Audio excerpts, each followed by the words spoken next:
ఎన్ని వందల కోట్ల డబ్బులు వసూలు చేసిండు తొలివేలు రఘు. ఈయన చేత కదా కేసీఆర్ ఫామ్ హౌస్ కి వెళ్ళమని.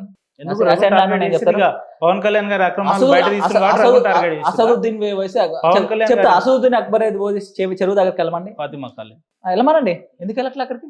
ఎన్ని చెరువులు కబ్జా చేశారు? 111 జీవులు ఎన్ని కట్టడాలు చేస్తున్నారు? పోతాడా ఈయన ఆడికి? తెలుగు వెళ్ళట్లేదు. ఎందుకు వెళ్ళట్లేదు అని అడుగుతున్నా. ఎందుకు వెళ్ళడు? కోడి చెరువు అంటున్నారు. నేను చెప్తా అక్రమాలు ఏం చేసిండు. సేల్ లీడ్ చేసుకుని 2014లో కొనుక్కున్నాడు ఆయన.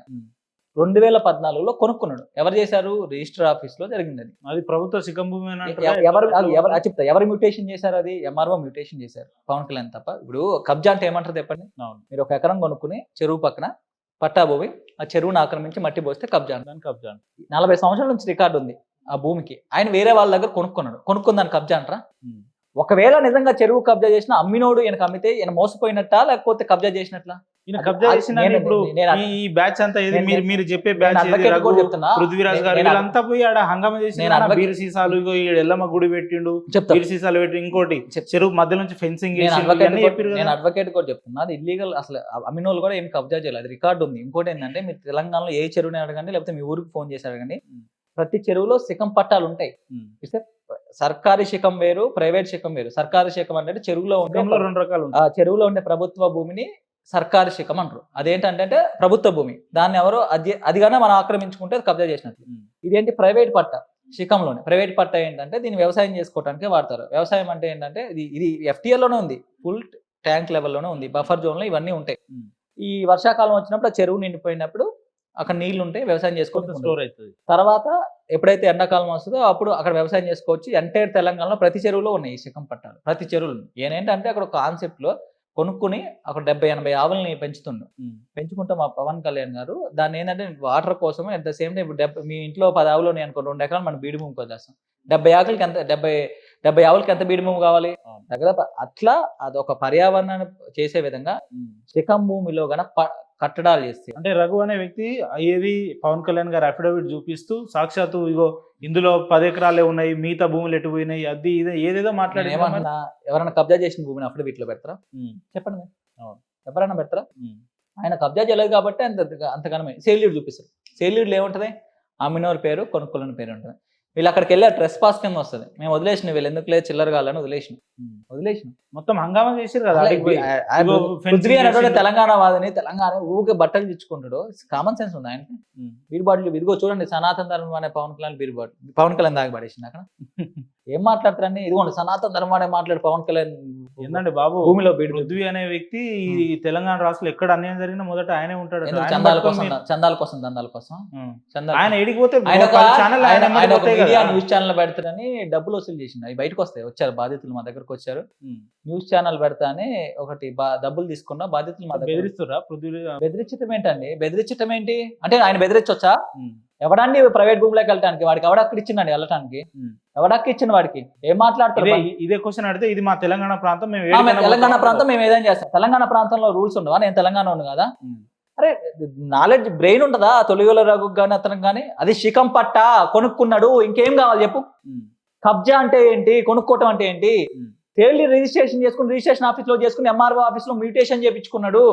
శిఖం పట్టా భూమి అంటే ప్రైవేట్ ల్యాండ్. అంత క్లియర్ ఉంది, అంత క్లియర్ ఉన్నది. ఇంకేంటండి ఎందుకు అట్లా దుష్ప్రచారం? ఏందన్నట్టు మరి పవన్ కళ్యాణ్ అట్లా పని కట్టుకొని ఈ బ్యాచ్ అంతా చెరువు దగ్గరికి పోయి ఏదో జరిగినట్టు చూపించే వీళ్ళకి ఏంటంటే ప్రతి ఒళ్ళు బ్లాక్ మెయిల్ చేసి డబ్బులు వసూలు చేసే సంస్కృతి. తొలివేలు రఘు గారికి అంత ముందు ఎంత ఆస్తులు, 4-5 సంవత్సరాలు ఆస్తులు ఎట్లా పెరిగినాయి? తొలివేలు రావు గారికి 100 కోట్లు పైన సంపాదించిన బయట మాట్లాడుకున్నారు. ఎట్లా పెరిగినాయి? బ్లాక్ మెయిల్ చేయటం వెళ్తుందా? పవన్ కళ్యాణ్ గారిని మీ బ్లాక్ మెయిల్కి భయపడతారు అనుకున్నావా? ఎందుకు భయపడతారు? జగన్మోహన్ రెడ్డి లాంటి రాక్షసుడినే ఎదుర్కొన్నాడు. మీరంతా చెప్పండి. మేము చాలు మీకు. నేను కూడా నీ ఇంట్లోకి వచ్చి కూర్చుంటా. నేను కూడా కూర్చోవచ్చు కదా. మరి ఆయన ప్రైవేట్ ల్యాండ్కి వెళ్ళినప్పుడు నేను తొలివేలు రావు వాళ్ళ ఇంట్లోకి వెళ్ళి కూర్చోవచ్చు. మరి అంటే చట్టం ఇదే కాంగ్రెస్ ప్రభుత్వం. ఎందుకు ఇప్పుడు పవన్ కళ్యాణ్ గారు హుటాహుటిన ఒక పెద్ద సభ ఏర్పాటు చేయడం, దానికి పర్మిషన్ రాకపోతే ఇంటికాడనే ప్రెస్ మీట్ పెట్టడం, ప్రెస్ మీట్ లో ఈ అంశాలన్నీ మాట్లాడడం, అసలు ఈ దేనికి సంకేతం పెట్టు? నేను ఒకటి అడుగుతున్నా అండి, రాజకీయ పార్టీగా సభ పెట్టుకునే హక్కు రాజ్యాంగంలో ఉందా లేదా? ఉంటది. ఇంటర్నల్ మీటింగ్, సభ కూడా కాదు, ర్యాలీ కాదు, సభ కాదు, ఇంటర్నల్ మీటింగ్. 2000 మంది ఇంటర్నల్ మీటింగ్. ఏంటి ఆ మీటింగ్ మీరు పెట్టిన పేరు ఏందన్నా? తెలంగాణ నవ నిర్మాణ సంకల్ప. రైట్. అంటే దాని అర్థం ఏంటి?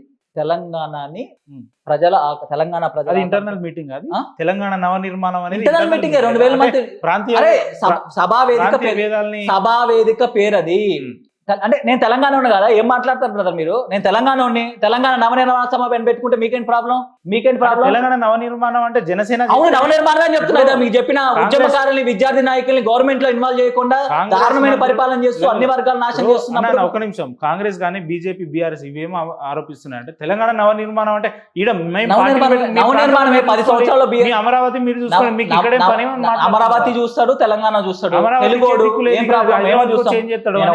తెలంగాణ నవనిర్మాణం అమరావతికే దిక్కులేదు, అమరావతిలో వర్క్ నడుస్తున్నాడు మీరు చూస్తున్నారా? అక్కడ చేసే రోల్ ఆయన చేస్తున్నాడు. ఆయన డిప్యూటీ సీఎం గా చేయాల్సి వచ్చిన జనసేన అధ్యక్షుడుగా తెలంగాణలో పర్యటిస్తారు. స్ట్రైట్ క్వశ్చన్ అన్న, ఇవన్నీ కాదు. తెలంగాణలో పవన్ కళ్యాణ్ కి ఏం పని ఏంటి అనేది వాళ్ళు చెప్తారు.